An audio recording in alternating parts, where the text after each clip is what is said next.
Hello மக்களே! எல்லாரும் எப்படி இருக்கீங்க? வாங்க வீடியோக்குள்ள போலாம். ஒரு தடவை ஏமாந்துட்டா உலகம் முடிஞ்சு போச்சுன்னு நினைக்காதீங்க.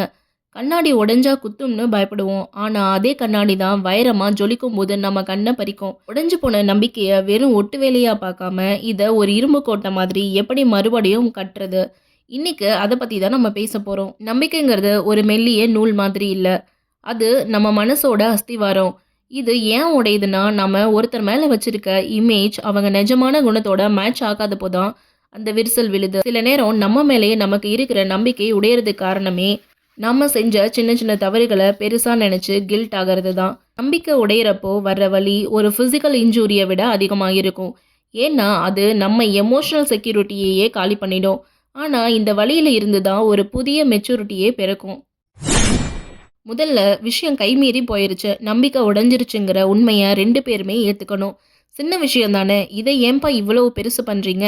அப்படின்னு தட்டி கழிக்கக்கூடாது. அடிபட்ட மனசுக்கு தான் அந்த வலி எவ்வளவு பெருசுன்னு புரியும். அந்த வலிய முழுசா உணர்ந்து, ஆமா தப்பு நடந்துருச்சுன்னு ஏத்துக்கிட்டா தான் அடுத்த அடி எடுத்து வைக்க முடியும். இது ஏதோ மேலோட்டமா சரி பண்ற விஷயம் இல்ல. வேர்ல இருந்தே சரி பண்ண வேண்டிய ஒரு விஷயம். உடைஞ்ச கண்ணாடிய ஒட்டு வைக்கிற மாதிரி தான் இதுவும். அவசரப்பட்டா கைய தான் கீறும். நான் தான் சாரி சொல்லிட்டேன்ல, அப்புறம் ஏன் இன்னும் மூஞ்சிய தூக்கி வச்சிருக்க? அப்படின்னு கேட்கறது ரொம்ப தப்பு. காயம்பட்ட மனசு ஆறுறதுக்கு அதுக்கான நேரத்த நம்ம கொடுத்தே ஆகணும். சிலருக்கு சில வாரம் ஆகலாம், சிலருக்கு சில வருஷம் கூட ஆகலாம். அந்த பொறுமை இல்லாம சீக்கிரம் பழையபடி ஆகணும்னு கட்டாயப்படுத்தினா, இருக்கிற கொஞ்ச நெஞ்ச நம்பிக்கையும் போயிடும். இனிமே உங்க 2 பேருக்குள்ள ஒளிவு மறைவுங்கிற பேச்சுக்கே இடம் இருக்கக்கூடாது. சின்ன விஷயமா இருந்தாலும் சரி, பெரிய விஷயமா இருந்தாலும் சரி, ஓப்பனா பேசிடுங்க.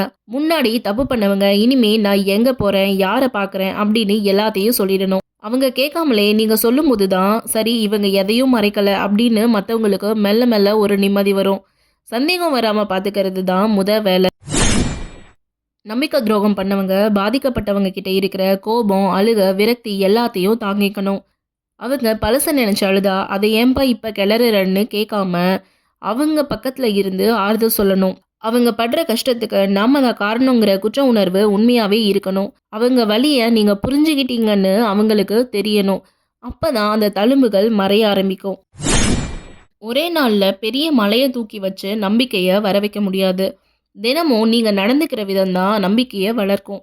சொன்ன நேரத்துக்கு வர்றது, சொன்ன வேலைய சரியா செய்றது, சின்ன சின்ன வாக்குறுதிகள காப்பாத்துறதுன்னு மெல்ல மெல்ல ஆரம்பிக்கணும்.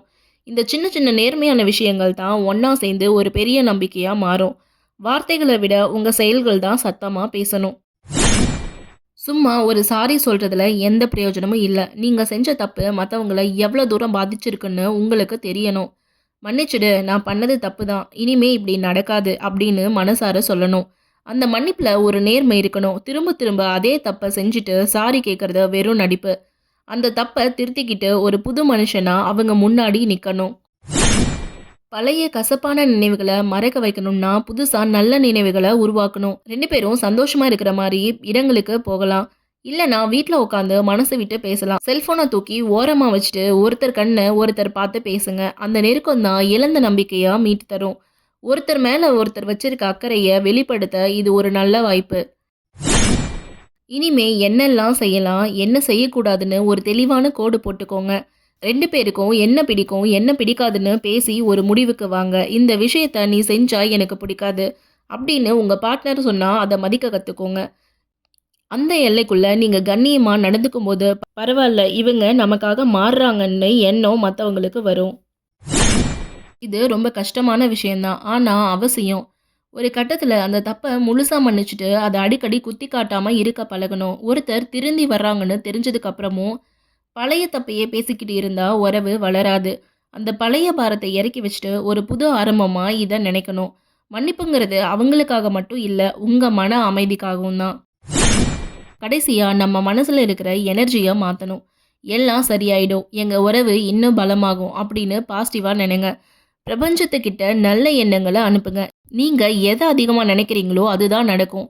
உங்க உறவுல அன்பு திரும்ப வரணும்னா மனசார வேண்டிக்கிட்டு அதுக்கு ஏத்த மாதிரி நடந்துக்கோங்க. அந்த பாசிட்டிவ் வைப்ரேஷன் கண்டிப்பா உங்க 2 பேரையும் திரும்பவும் ஒண்ணா இணைக்கும்.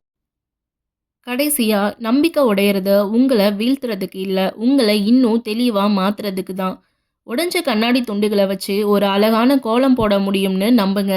நீங்க இப்ப முன்ன விட ரொம்ப பக்குவமான, தைரியமான ஒரு மனுஷனா மாறியிருக்கீங்கன்னு நம்புங்க. இந்த வீடியோ உங்களுக்கு பிடிச்சிருந்தா ஃபியூச்சர் வித் தீபா சேனல சப்ஸ்கிரைப் பண்ணுங்க. பாய்.